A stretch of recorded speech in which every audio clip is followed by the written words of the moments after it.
Hello everyone. Today we'll be looking at how to set up an instructor Turnitin account, and I'll be showing you the steps that are involved in setting up an instructor account in real time.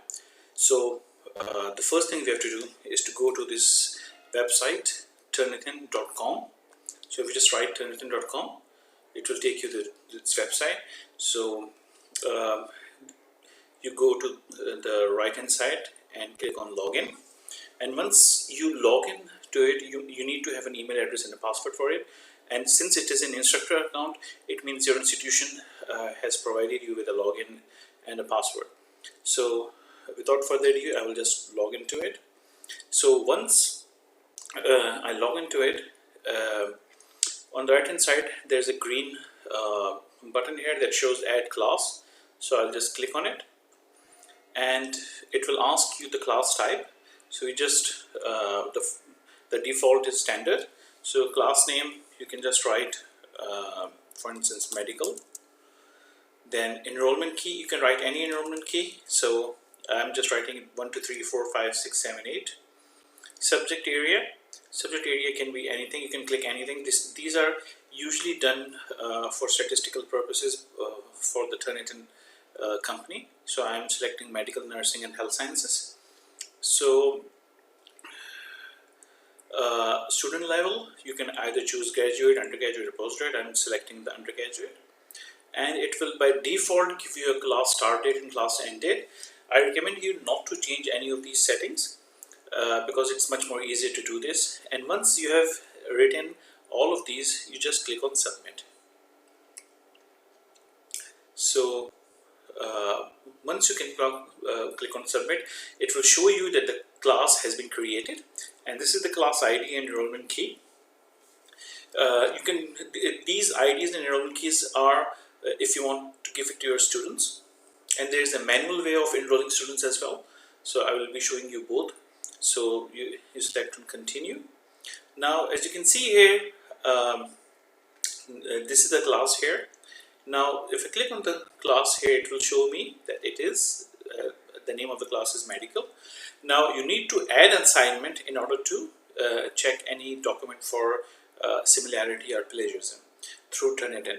So I will just click on add an assignment, and then it will take me to these settings. Now these settings are you need to do them once for all of the Turnitin accounts, and once you've done these settings, these will become your default settings.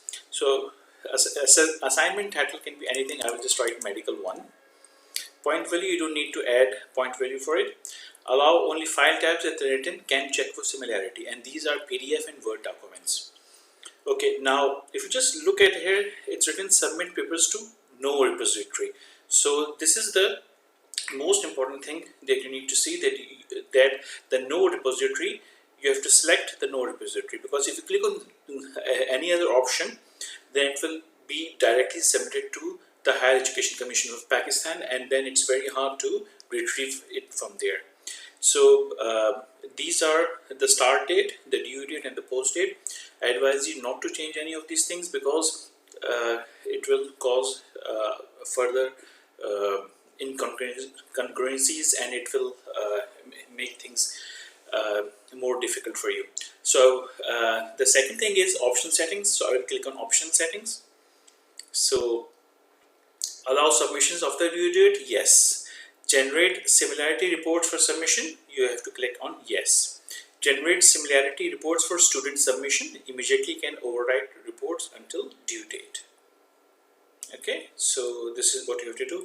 Exclude bibliographic materials from similarity index. What this means is that Turnitin will not check references for similarity. So it's better to click on yes.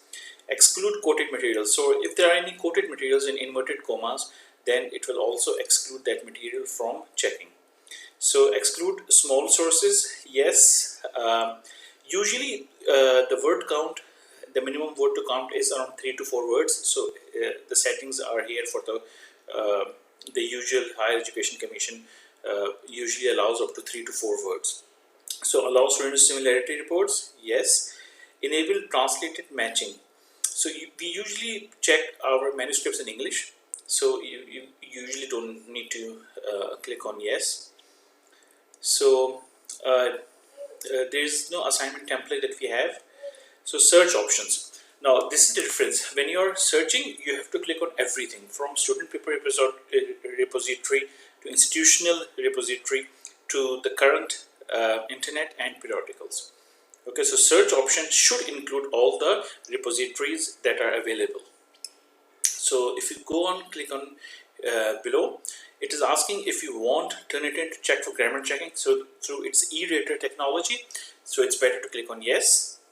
And for English dictionary, it's better to click on both US and UK English dictionaries. And these are the categories that will be checking it: the spelling, the grammar, the usage, the mechanics and style. Now, if you just look on this statement, would you like to save these options as your defaults or future assignments? And it's better to click on yes. In this way, what will happen is that all of the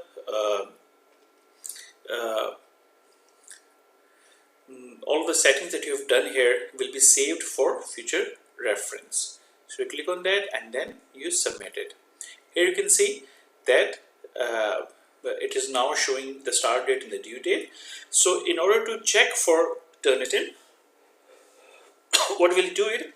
You will click on more actions and you will submit. So this is the way you can just write your name, first name, last name, submission title, and then all you have to do is to choose any document from wherever it has been saved, and it will start checking for that. So, and if you want to enroll anyone, for instance your colleague who is outside Dorian Institute of Health Sciences or any other students, so all you have to do is to click on the student panel here, and you just need to add the student. So when you click on the add student, you need to know its first name, last name and the email.